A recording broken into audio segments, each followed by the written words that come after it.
Here are some of the highlights. For students, the government plans to lower interest rates on student loans and allow a 6-month interest-free grace period following graduation.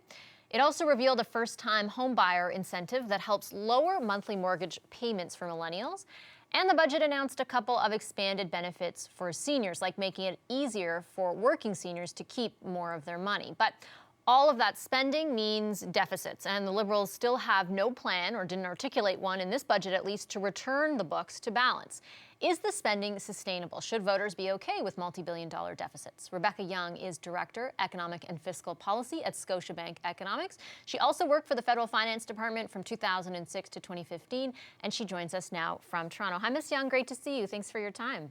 Thanks for having me. So let's start off with that big picture spending and whether there is the fiscal capacity, whether they should or shouldn't be doing it. There's a ton of political debate around that, but let me ask you from a numbers perspective, is that kind of spending sustainable? Well, let me just make 2 points. First of all, one question is it sustainable? So I think if you look at Canada's net debt to GDP, we're actually in a relatively comfortable position vis-a-vis other countries. So by and large, the debt levels within Canada are not concerning, and they're still on a downward trajectory on a net to GDP basis. The second question then really is, should we have spent now or should we have saved and put any savings against the debt? What we did see going into the budget was exceptionally strong revenue performance that would have led to a windfall savings. And so the government really was faced with this decision. Do we apply the $23 billion to debt or do we spend? Now, I guess the jury is out whether they should or shouldn't have. From an economic perspective, I think that the economy is slowing, but it's not alarmingly slow. And given at this mature stage of the economic cycle, it's to be expected. So from our perspective, from an economic perspective, a big spend wasn't necessary. Okay, let me ask you to expand on what you just said about the sort of economic cycle, because we did notice a slowing compared to the first 3 quarters of last year in the last quarter and likely in the first quarter as well. When you say to be expected, what do you mean by that? Well, I think that right now Canada's economy is hitting up against a number of constraints. And one of the biggest constraints with job creation at record high, unemployment record low, that people are the biggest constraint or the biggest bottleneck to businesses. So naturally, the economy can't grow simply if we don't have the people to fill the jobs or the people with the right skills. So it's providing a break that we should expect to the growth that we're seeing. Now, what we saw in late last year and bleeding into early this year, a big part of that was related to oil curtailment. And so we do think, and the government expressed this in the budget, that this was a temporary factor. We have a number of very positive factors that weigh in the favor of the economy picking up later this year, not to mention the accelerated depreciation, the tax cuts that were introduced in the fall. Business sentiment, even amidst trade uncertainty last fall, was decent. So we see a number of factors now that would suggest that a transition to stronger, accelerating business investment will pick up later this year. So you don't anticipate this persisting, and especially when you mention business investment, because I would note also that it suffered 2 consecutive pretty bad quarters, right, where I think it was down 10%. Yes, it did. There are a number of factors, some idiosyncratic. There was certainly a tremendous amount of trade uncertainty that would have affected business investment and business sentiment. Now that has resolved. I would say it's volatile somewhat, depending on the daily news feed. Another factor that arguably may have played in was a bit of a timing issue and a pause as the new depreciation allowance was coming into effect. So we may see an uptick in business investment in anticipation of the new tax measure. Okay, we're going to take a quick break, but we want to delve more into how this budget affects you. So we're going to try to answer some of your questions on the budget. If you're watching online on Twitter, Facebook, or YouTube, you can post in the comment section. As I said, we're going to take a short commercial break, but Ms. Young will be back after that break, and we're going to continue the conversation actually during it as well. So stay with us. We'll be right back.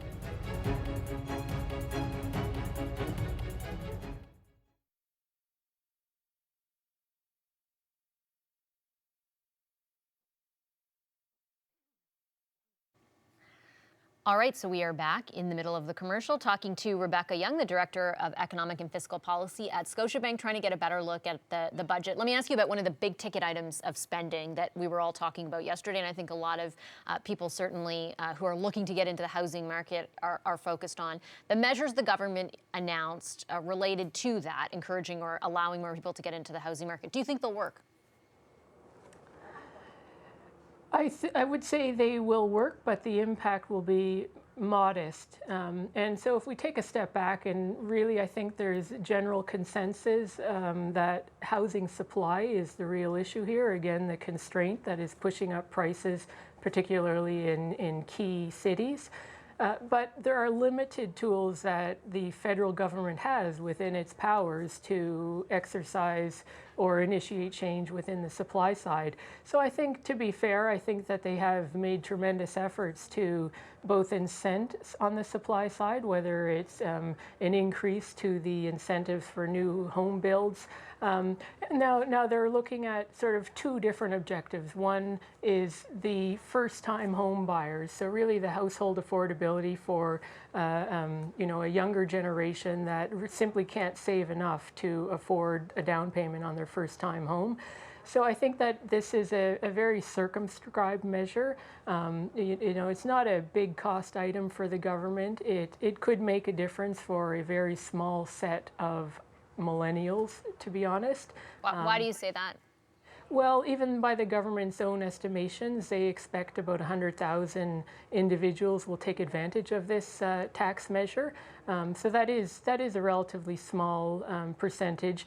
This is, our understanding of the initiative is that in order to take advantage of the incentive, they already have had to qualify under the tighter or the more stringent stress tests.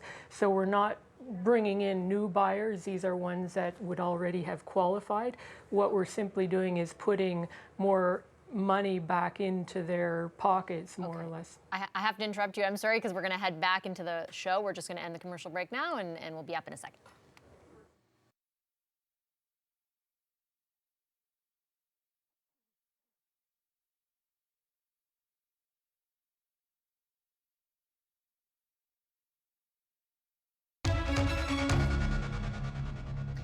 Welcome back to Power and Politics, and welcome to our viewers joining us online on Facebook, Twitter, and YouTube. We're taking your questions about the government's pre-election budget released yesterday. Rebecca Young is Director of Economic and Fiscal Policy at Scotiabank Economics, and she also worked for the Federal Finance Department from 2006 to 2015. She's with us from Toronto, and in the break we were talking about housing and the promises in the budget for that. Ken Smith on Twitter, Ms. Young asks, what is the value of increase in using RRSPs for home purchase when most young people are deep in student debt? Why not let parents use their RRSP money to loan to kids to buy their homes? So this is one of the measures that the government introduced.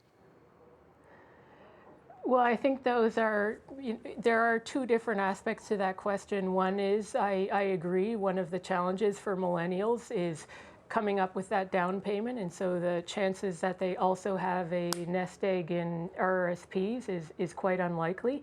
So I think that is a valid question as to what will the uptake be for millennials. So I think the second initiative, the equity arrangement, the equity sharing with CMHC will likely have greater uptake within the millennial or the new home buyer group. Okay, and Victor Phyllis on Facebook asks, how are we going to pay for these initiatives? What part of the budget addresses helping business so that our economy is not propped up by tax dollars? Well, I would say one needs to take a look at the past few budgets and the past few economic updates of this government, because they have sequentially made a number of substantial investments on the business side of things. So the infrastructure plan is a very big one, and that money is still working through the system. The budget itself acknowledged some delays, but I think there's still a commitment, including by providing more funding to municipalities directly to get that in the ground. The other aspect is around the tax measures that were undertaken last fall. And so, again, I think that we need to give it a bit more time to see that tangibly. But I think that we have a number of measures already. If you look at past budgets and past measures of the government that are supportive of growth. Those tax measures that you reference are, I think, with respect to the fall fiscal update, right, where the focus was very much on addressing the competitiveness issue.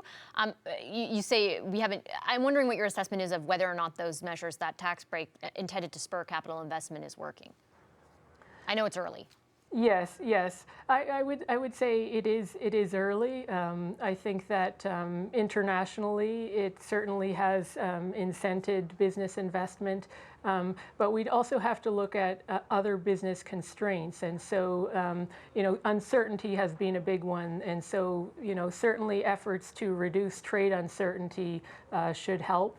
I also referenced earlier one of the biggest challenges for businesses are not necessarily productive capacity, but labor capacity. And so I think that the budget rightly targeted some different cohorts or different segments of the population to try to bring them into the workforce, to provide more incentive to enter the workforce or to gain the skills necessary to meet the demands of business. So I think that you have to look at all of the measures together and cumulatively, how will they incent stronger growth? Lynn French on Facebook asks, Ms. Young, what happens if Canada does not achieve 1.8% growth? What parts of the 2019-2020 budget plan would be impacted?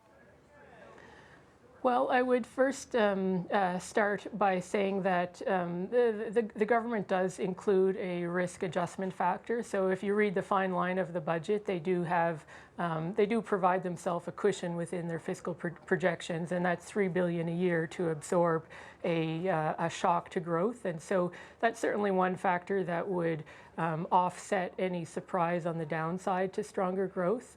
I would also say that what we saw this year was a very strong revenue coming in, and this was both on the personal and the corporate side. On the personal side, this arguably could be attributed to just very strong job growth and the low unemployment, and so that's something that we foresee holding out through in the future. So arguably there are potential upsides to revenue performance that may not already be in the system, including the cannabis tax, in some cases the carbon tax, although that will go back to individuals or provinces. So there are a number of different components of the final bottom line that could come into play and offset any downside to growth projections. I just got an email from Gerald Baker, who's watching this conversation. He says, all this talk about deficits is well and good, but why does no one seem concerned about, the money that Canadians pay every year to service the national debt? How much, can you sort of quantify that for us, and how much money goes towards that? Yes. Sorry, I can't put a number to it just off the top of my head. That's okay. I guess should it be a concern from your perspective? Yes, absolutely. It is. It should be a concern, and we should be looking at where interest rates are going, as that will certainly increase the cost of our debt. And so it is certainly something to keep an eye on. Again, I think that the federal debt levels are relatively low and sustainable. I think that we need to look again at the bigger picture, though, including at provincial debt levels and how together as which are pretty high for the most part, right? Yeah, yeah. Okay, and finally, Sammy Balach, Ms. Young on Twitter asks, could this budget boost the economy or make the Canadian loonie stronger? Versus its U.S. counterpart? Well, I would say there are measures within the budget that should marginally enhance potential growth. So certainly incenting older workers to either retrain or stay in the workforce longer, as well as at the other end of the career spectrum. So student training, loan forgiveness. These measures over the long run should have a marginal impact on boosting labor force participation.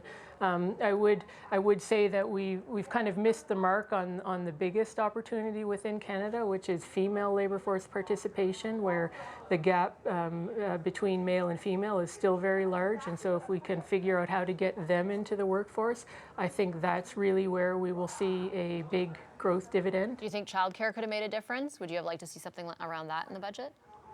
Absolutely. I think that we have Quebec as an excellent example of the impacts of providing affordable, accessible childcare.